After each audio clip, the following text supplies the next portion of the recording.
कुआर में दुआर पर पुआर पसराइल रहे, कुआर में दुआर पर पुआर पसराइल रहे। बढ़िया के पानी आयल सड़ गईल सगरी, आ माटी के देवाल सलसला के जब गिर गईल, वही में दबाई के गायब भैली बकरी, वही में दबाई के गायब भैली बकरी।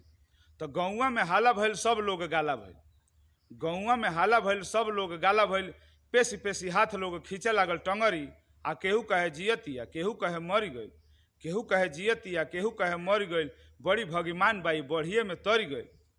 तो सोची अपना मन में गायब भइल गठरी, सोची अपना मन में गायब भइल गठरी। इहो एगो धन हमार चल गईल बकरी, इहो एगो धन हमार चल गईल बकरी। तो खाए में खधोड़ रहे चरे खर सगरी, खाए में खधोड़ रहे चरे खर सगरी। आ बकरी परान हमार रहे चित कबरी, बकरी परान हमार रहे चित कबरी।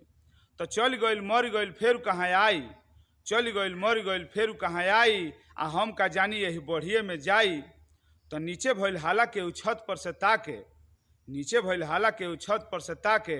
आ तब मलिकाइन बोली लगे हमरा आके, आ का कहली कि काहे भकुआइल बनी हटी चली कगरी, काहे भकुआइल बनी हटी चली कगरी। आ जीव से जहान बा लुआठी परो बकरी, जीव से जहान बा लुआठी परो बकरी।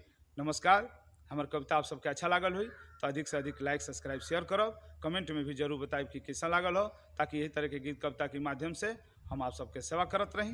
नमस्कार।